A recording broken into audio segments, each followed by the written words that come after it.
한 얼간이는 아버지의 요청으로 바른 것을 배우기 위해서 먼 이국 땅으로 가게 되었습니다. 그 후 3번이나 집에 돌아와 무엇을 배웠느냐는 아버지의 질문에 그가 첫 번째로 한 대답은 다음과 같습니다. 아버지, 저는 개들이 어떻게 짖는가에 대해서 배웠습니다.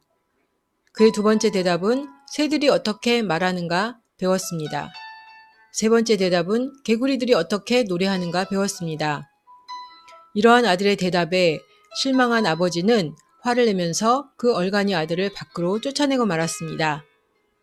그는 바깥으로 쫓겨나 정처 없이 걸어가다가 한 성에 도착해서 하룻밤을 묵고자 했습니다. 성의 주인이 그에게 잠자리로 내줄 수 있는 곳은 오직 사납게 지저대는 개들이 살고 있는 성탑뿐이었습니다. 개들은 이미 수많은 사람들을 물어뜯은 경력이 있는 아주 사나운 놈들이었습니다.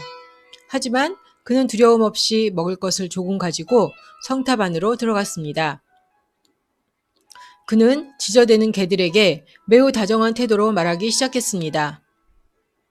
개들은 보물 하나를 지키느라고 그렇게 사납게 짖는다는 것을 그에게 드러냈습니다.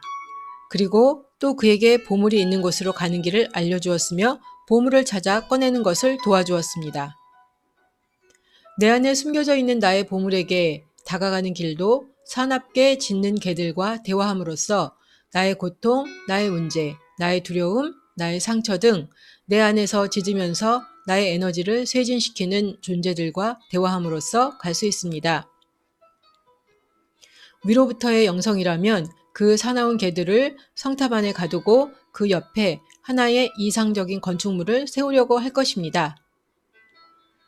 그렇게 할 때는 혹시 개가 문을 부수고 뛰쳐나와 사람을 물지 않을까 언제나 걱정해야 합니다. 열심히 있는 사람에게는 자신 안에 늘 자리 잡고 있는 욕구와 외부에서 다가오는 유혹이 언제나 걱정거리들입니다.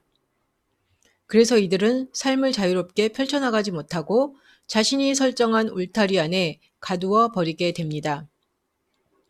우리가 억압하거나 한쪽으로 밀쳐두는 것들은 한편으로 우리의 생명력이기도 하기 때문에 억압하는 것과 한쪽으로 밀쳐두는 것이 많을수록 그만큼 우리의 생명력은 활기를 잃게 됩니다. 사납게 지저대는 개들은 왕성한 생명력 속에 있는 것입니다. 우리가 이 생명력이 왕성한 개들을 가두어 버리면 그만큼 우리에게는 하나님과 우리 자신에게로 나가는 길에 필요한 힘을 잃게 됩니다. 성탑은 인간이 스스로를 성장시켜 나가야 하는 존재의 한 표상입니다. 성탑은 땅속 깊이 자리 잡고 있는 튼튼한 기초에서 시작하여 하늘 높이 솟아 있습니다. 성탑은 일반적으로 둥근형으로 구성되어 있는데 그것은 전체를 표상합니다. 만약 우리가 순수한 이상주의를 지켜나가기 위해 우리의 사납게 지저대는 개들을 가두어 둔다면 우리는 그것들이 언제 밖으로 뛰쳐나와 물어뜯을지 알 수 없는 상황 속에서 불안해하며 살아가야만 합니다. 우리는 우리 자신으로부터 도망치고자 하며 우리의 내면을 들여다보는 것을 두려워하고 있습니다. 우리가 자신 안으로 들어올 경우에 그 안에서 지저대는 위험한 개들을 만날 수도 있습니다. 그런데 우리가 그 개들이 바깥으로 못 나오도록 가두면 가둘수록 그만큼 그 개들은 우리에게 위험한 존재가 될 것입니다. 문제를 해결할 수 있는 방법은 용기를 내어서 그 성탑 안으로 들어가 사납게 지저대는 개들에게 상냥한 태도로 다정하게 대화하는 것입니다. 그러면 그들은 자신들이 어떤 보물을 지키고 있는지 나에게 알려줄 것입니다.